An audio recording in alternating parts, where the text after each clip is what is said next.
আসসালামু আলাইকুম এভরিওয়ান, সবাই কেমন আছেন? আল্লাহর রহমতে আমি তো ভালোই আছি।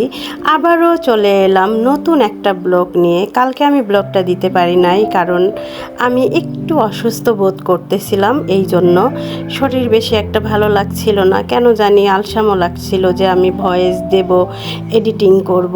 এডিট করতেও ভালো লাগছে না, ভয়েস দিতেও ভালো লাগছে না। কি করি বলেন? পরে কালকে ভিডিওটাই দেই নাই, তো আজকে চলে আসলাম। এই ভিডিওটা আমার 2 দিন আগের বিকালবেলা থেকে করা। এই যে আমার মেয়ে স্যুপ রান্না করেছে, সিঙ্গারা করেছে, তারপরে আরও অনেক কিছু, পরাটা, ডাল, মুরগি ভুনা। ওর বান্ধবীরা আসবে এই কারণে, এবং অলরেডি চলেও আসছে সবাই। আমি কিচ্ছু কাজ করি নাই, বুঝতে পারছেন? তারপরেও কেন জানি আমার শরীরটা ভালো লাগছিল না। তারপরেও টিভি রুমে বসে বসে আমি আর আমার হাজব্যান্ড একটু টিভি দেখছিলাম। মনে হচ্ছিল যে অনেক দিন হলো টিভি দেখা হয় না, তো বসে বসে টিভি দেখছিলাম। এদিকে আমার মেয়ে একের পর এক নাস্তা এনে দিচ্ছিল আর আমি খাচ্ছিলাম, আমার হাজব্যান্ড খাচ্ছিল, আমার ছোট মেয়েটা খাচ্ছিল। তো যাই হোক, একটু বিকালটা বা সন্ধ্যাটাও এনজয় করলাম নাস্তা দিয়ে। আর আমার ছোট মেয়ে দেখেন ব্লাউজ আর পেটিকোট পরে বসে আছে। এই দুইটাও ছাড়েই না, ও নাকি শাড়ি পরবে।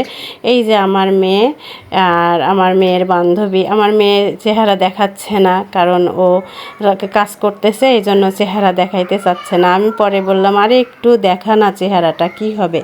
তো এই যে সিঙ্গারা চলে আসছে, আমরা একের পর এক খাচ্ছি আর বসে বসে টিভি দেখছি। ভালোই লাগলো মুহূর্তটা, কারণ অনেক দিন পর টিভি দেখা আর নাস্তা করা, চা খাওয়া।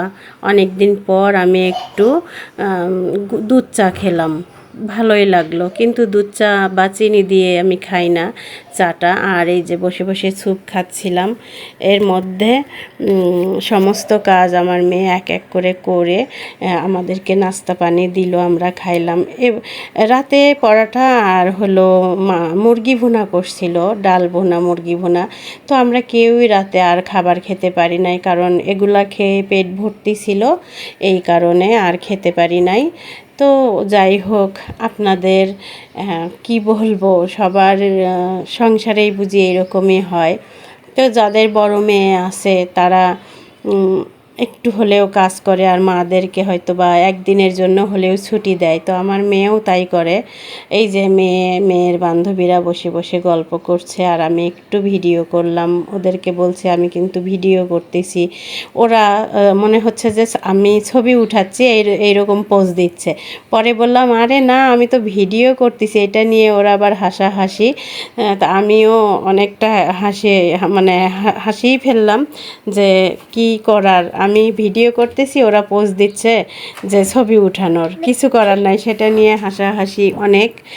তো যাই হোক, মুহূর্তটা অনেক সুন্দর কাটতেছিল। আর বড় মেয়ে থাকলে তো তার বান্ধবী থাকবেই, আর তারাও বাসায় আসবেই, এবং এই মুহূর্তগুলো এক সময় মনে